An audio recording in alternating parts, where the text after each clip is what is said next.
토론 시간에 들어갔습니다.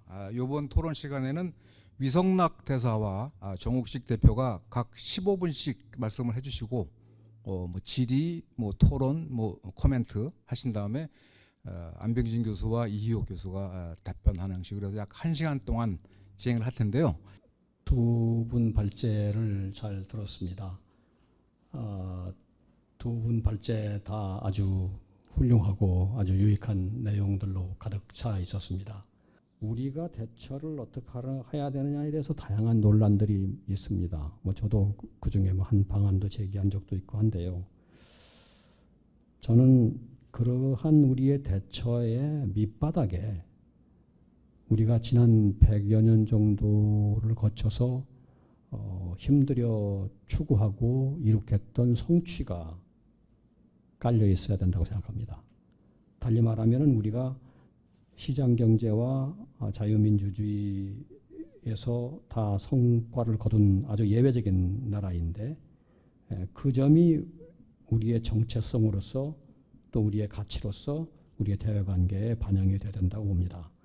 한국은 전 세계에서 거의 유일하게 식민지에서 출발해서 경제발전을 이루고 민주화까지 이룬 나라입니다. 그리고 이제는 G7의 반열에 근접해 있는 나라가 되었습니다. 이런 나라가 미중 경쟁 구도를 헤쳐나가려면 당연히 정체성과 가치에 기반한 정책이 있어야 한다는 거죠. 그래야지만 정책의 일관성, 일체성, 예측 가능성들이 생겨납니다. 우리는 그동안에는 그렇게 했다고 보기 어렵습니다. 중국과의 관계에서 그런 가치의 문제나 정체성의 문제가 거의 고려되었다고 보기 어렵고 한중 수교가 다시 되었을 적에는 마치 우리가 그냥 예전에 명나라 청나라 뭐 중국 다시 만나는 것과 같은 정도로 그냥 평이하게 생각했던 것 같습니다. 그 사이에 한국이 겪어왔던 큰 변화, 가치관의 변화, 정체성의 변화에 대한 자기 인식이 많지 않았다고 생각합니다. 그러다 보니까 중국과의 관계를 그냥 정치, 경제, 통상 모든 영역에서 심화시키는 것이 그냥 바른 방향인 것으로 생각했던 점이 있었죠. 무역이 흑자였기 때문에 아마 더 그랬을 가능성이 많습니다. 그러다 보니까 정치, 외교, 안보와 경제 통상이 따로 움직이고 그래서 결국은 과도한 경제 의존이 외교 안보를 제약하게 되는 상황까지 오게 됐다고 봅니다. 이제부터라도 이제 좀 전략적인 사고나 정책적인 사고를 가지고 이 문제를 다뤄야 되지 않느냐 봅니다. 그래서 아까 말씀드린 정체성과 가치에 기반한 어떤 좌표와 방향을 잘 설정해야 하고 그것에 따라서 일관성을 가진 정책을 추구할 필요가 있다고 봅니다. 좀 더 현실적으로 말하자면은 우리와 가치면에서 근접해 있는 나라 또 동맹인 미국과 조금 더 가깝게 하면서 중국과 인접한 중국과의 파트너십을 꾸려가야 하지 않겠나 생각하는 겁니다. 이슈별로 보자면은 미중 대립이 여러 가지 이슈를 집어삼키고 있고 모든 영역을 대립의 방향으로 끌고 가고 있는 관성이 있긴 하지만 그래도 우리 발제자분들께서 제기하신 영역들 예컨대 기후변화, 보건안보 이런 영역들은 당연히 미국과 중국도 함께 힘을 합쳐서 노력해야 되는 영역입니다. 그 부분에 대해서도 우리가 그렇게 되도록 족진자 매개자 역할을 해야 할 것이고 더 나아가서 미중이 협력해야 마땅할 영역 중에 하나가 핵 비확산입니다. 북한 핵 문제가 여기에 해당하는 것인데요. 이 문제에 대해서도 미중은 협력해야 될 당연한 이유가 있습니다. 한국이 이 분야에 대해서도 미중이 협력하도록 또 촉진자 매개자 역할을 하는 것이 좋다고 생각이 됩니다. 마지막으로 지적하고 싶은 것이 하나 더 있는데 그것은 미중 경쟁으로 드러나고 있는 아태 지역 내의 거대한 질서재편 움직임입니다. 이 움직임이 가시화되기 시작한 것은 아주 오래되었습니다. 수십 년이 되었습니다. 그런데 흥미롭게도 우리의 역대 정부는 우리 지역에서 벌어지는 거대한 세력 재편 질서에 대해서 거의 눈을 돌리지 않았습니다. 예컨대 인태 전략이라든가 쿼드라든가 TPP에 대해서 다 거리를 두고 관여하지 않으려고 했습니다. 그러면서 그 시간 동안에 우리가 집중한 것은 한반도입니다. 한반도의 평화. 그런데 한반도의 평화 문제가 지역 전체의 질서재편과 절대로 유리된 문제가 아닙니다.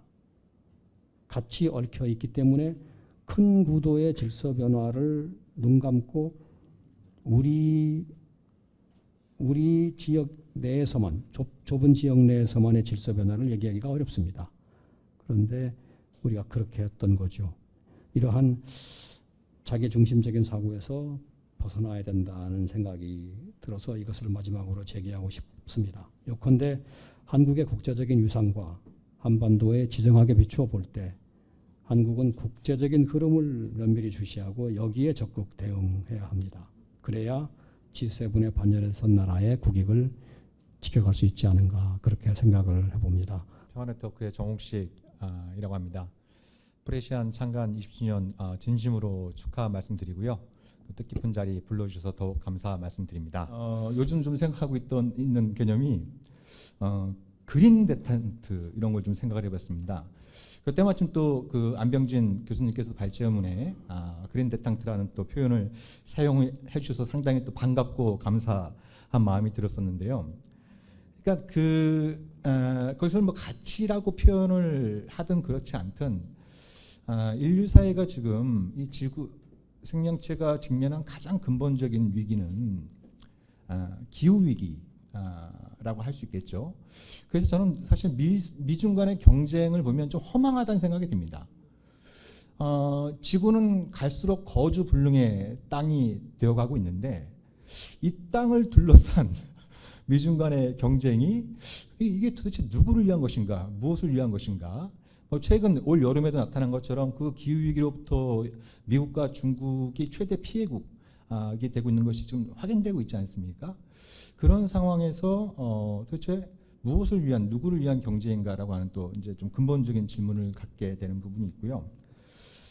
저는 그래서 그 그린 데탕트라고 하는 부분은 이 그린이라고 하는 표현에서 알 수 있는 것처럼 어떻게 하면 그것이 뭐 가치 외교로 포방이 됐던 어떤 형태로 포방이 됐던 기후 위기 대처의 거의 모든 정책과 전략과 비전을 기후 위기 대처라고 하는 것을 반드시 녹여내야 된다라고 하는 이런 쪽에 좀 우리 한국 외교의 방점이 찍혀야 된다라는 생각이 들고요. 또 하나의 인류의 주적은 그 전쟁이겠죠. 예, 여전히 전쟁이라고 할 수 있습니다. 사실 그 1차 데탕트는 1970년대 초반에 시작이 됐죠. 예, 그때 닉슨이 미국 대통령으로는 처음으로 모스크바를 방문해서 브레즈네프를 만나서 여러 가지 긴장 완화 조치를 취했고 그것이 바로 이제 1차 데탕트라고 불리게 되었습니다.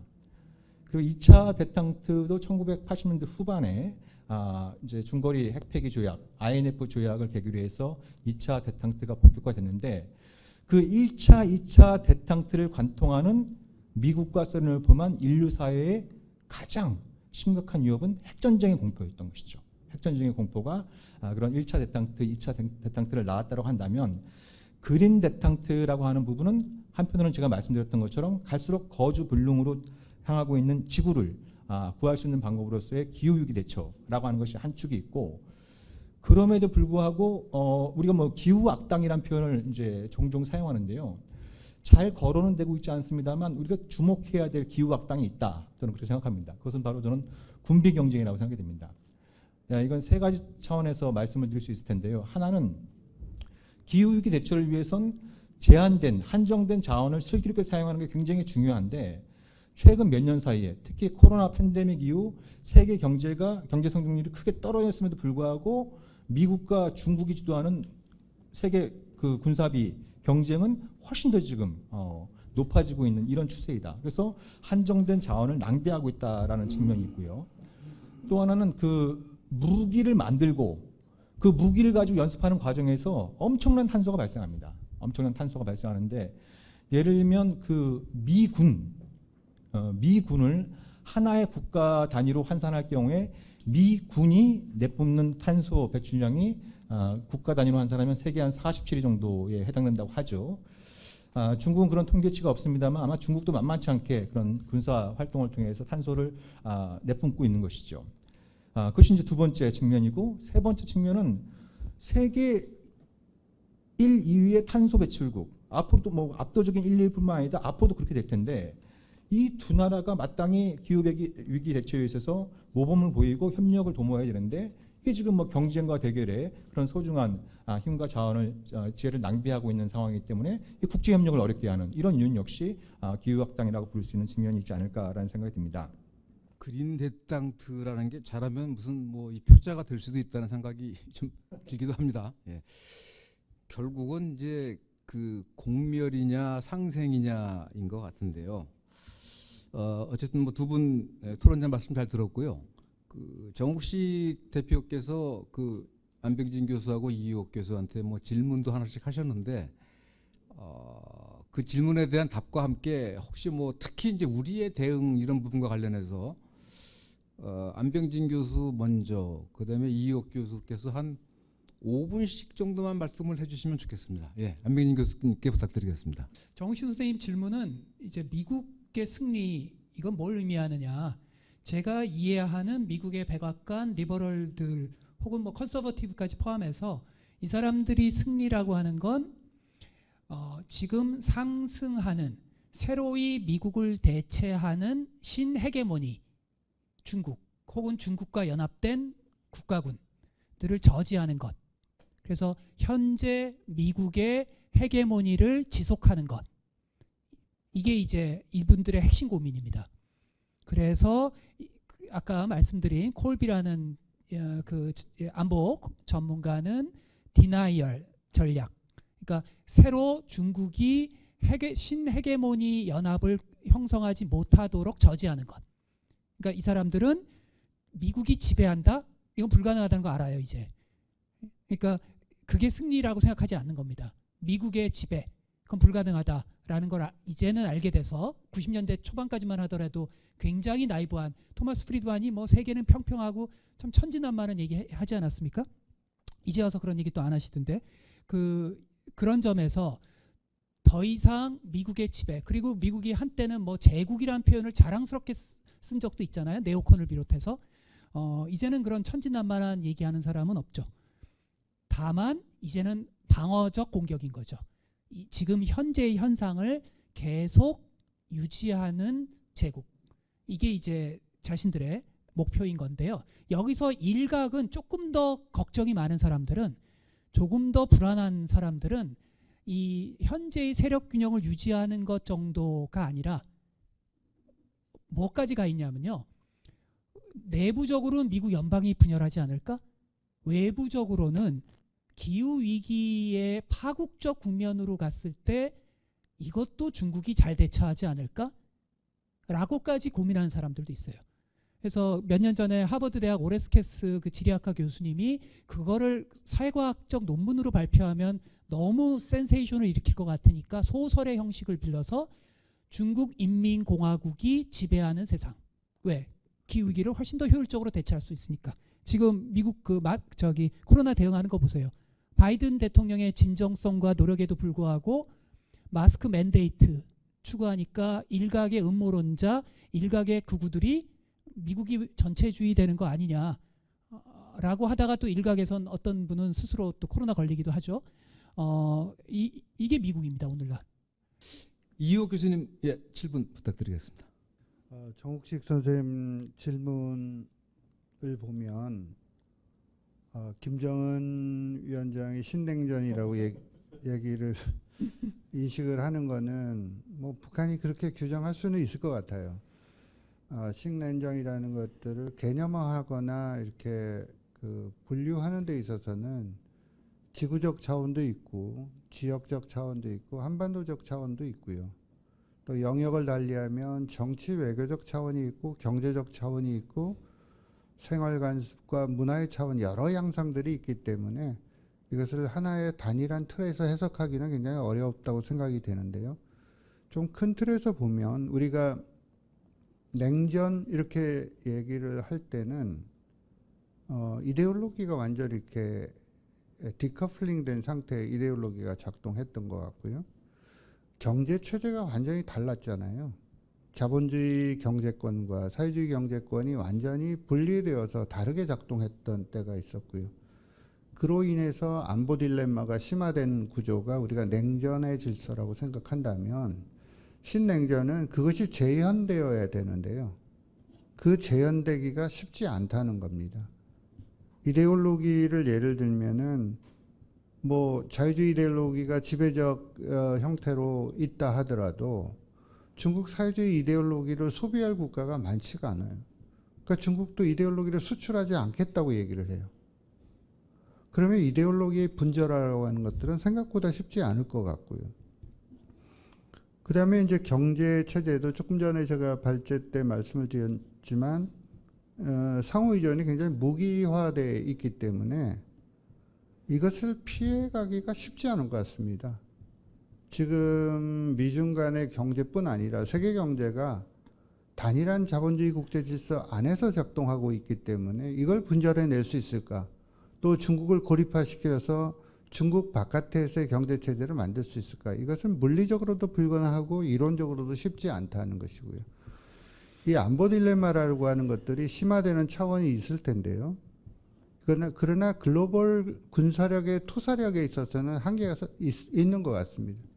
미국은 월드 파워고요. 중국은 굉장히 빠르게 성장하고 있지만 지역 강대국입니다. 그래서 그런 이제 차이가 있어서 중국이 아마 한미 동맹이라든지 미국의 질서에 대해서 동맹 국가들한테 할 수 있는 최대치가 동맹 밖에서 행동하라고 요구 못할 겁니다. 아마 조금 뭐랄까요, 그 편입을 요구하는 것이 아니라 제한적인 상쇄, 업세팅을 요구할 가능성은 있겠지만 이렇게 되면 안보 딜레마라고 하는 것들도 그런 양상으로 우리가 생각하는 신냉전이라고 일반적인 양상으로 전개되지 않을 것 같다는 생각이 들고요. 조금 더 근본적으로 말씀을 드리면 조금 전에 안병진 교수님께서 말씀하신 것처럼 협력의 영역이 있습니다. 미중 간에. 그 미소 냉전기에서의 협력의 영역보다는 지금 시기의 협력의 영역은 지구적 어젠다가 있고요. 테러, 뭐 기후변화, 핵 레짐 이런 데 대해서 협력의 영역이 있고요. 조금 더 근본적으로 보면 미국이 이 신냉전이라는 것들을 동원할 수 있는 능력이 있느냐는 거죠. 마치 기러기 때 모델처럼 미국이 앞에 딱 쓰고 동맹국가들이 일사불란하게 미국을 따라가는 그 동원 능력이 있느냐 없다고 봅니다. 그러면 동원을 할 수 있는 규범을 갖고 있느냐, 매력적인 그 미국 민주주의 모형을 갖고 있느냐, 그렇지도 않은 것 같습니다. 코로나 백신 때 미국의 한 대처를 한번 보십시오. 미국이 리더십을 회복하기 위해서는 글로벌 사우스, 글로벌라이제이션으로부터 소외된 지역에 대한 리더십을 행사할 수 있어야 되는데 이거는 미국이 그 각자 도생을 가장 전형적으로 작동한 시스템들이 백신을 대하는 미국의 태도죠. 이렇게 해서 해법을 공유하자 이렇게 따라올 국가들이 많지 않은 것 같습니다. 그 실제로도 미국이 TPP에 탈퇴하고 기후변화에 탈퇴하고 또 정권이 바뀌면 다시 들어올는지 모르겠습니다. 이처럼 미국의 그 제도에 대한 안정성들, 이 글로벌 어젠다에 대한 제도 안정성을 갖고 있는지에 대한 것들도 질문입니다. 말하자면 미국은 자유주의 국가의 전통을 갖고 있지만 굿 디모크라시는 아닌 거죠. 굿 디모크라시라고 하는 것은 뭐 참여의 문제만 있는 것이 아니라 효율도 있어야 되고요. 퍼포먼스도 있어야 되고 거기 인테그레이션들도 있어야 우리가 민주주의를 전체적으로 작동시킬 수 있는데 미국이 그것을 작동시키고 있는지에 대해서는 의문이 있다는 말씀을 드립니다. 그래서 저는 이러한 이제 이 신냉전이라고 하는 것들이 언론에서 논의되는 것처럼 레토릭 차원의 수사의 차원에서는 논의할 수는 있겠지만 기본적으로는 갈등과 대결과 협력을 반복하면서 쉽게 예측할 수 없는 아주 복합적인 국면으로 전개될 수밖에 없지 않겠나 하는 생각이 듭니다. 우리가 G2 체제라고 하는 것은 미중 양국이 공동 통치의 기반을 마련하자고 얘기했던 것인데 지금은 사실은 미국과 중국 모두 리더십을 잃고 있는 거리의 시대가 됐고요. 그리고 실제로는 미국과 중국 글로벌 공공재를 모두 제공하기는커녕 있는 글로벌 공공재도 깎아먹고 있는 마이너스 G2 체제를 지금 만들고 있는 체제가 미국과 중국의 어떤 리더십의 모형이라고 생각이 됩니다. 우리 외교의 공간에 대해서는 한 말씀만 좀 드리면, 우리 외교는 전 두 가지 질문이 있는데요. 우리가 미들 파워 외교를 자꾸 하자 그래요. 우리랑 어깨를 나란히 하는 것, 또는 동류 국가들, like-minded country까지 어깨를 걸고 하자고 얘기를 하는데, 우리는 왜 선진국 외교를 할 필요가 없을까? 지금 글로벌 어젠다를 끌고 나가려고 그러면 선진국 외교 말고는 길이 없는 것 같기도 합니다. 내년에 우리가 G10 국가에 참여한다고 하고요. 국민들의 내셔널 프라이드가 되게 높습니다. 한국 민주주의가 여러 비판에도 불구하고 굉장히 민주주의의 공과 수준이 높죠. 그리고 이러한 이제 미중 전략 경쟁 속에서 한국 외교가 독자성을 갖고 어젠다를 이끌어 나가고 하는 그런 것들을 조금 기획해 볼 때가 되었다 하는 생각이 듭니다. 마지막으로 하나만 더 말씀을 드리면, 아까 제가 이제 안병진 선생님이 너무 좋은 코멘트를 하시고 답변을 하셔서 제가 생각이 난 건데요. 지구는 어떻게 발전해야 될까 하는 생각을 하면 성장을 지금 멈춰야 되는 거잖아요. 아니면 성장을 더 감소시켜야 되는 겁니다. 그러니까 이른바 디그로스를 해야 되는 시기에 와 있는데, 이 글로벌 어젠다를 누가 어떻게 제공하느냐에 따라서 저는 리더십의 회복과 퍼블릭 굿을 만드는 아주 결정적인 계기가 된다고 생각합니다.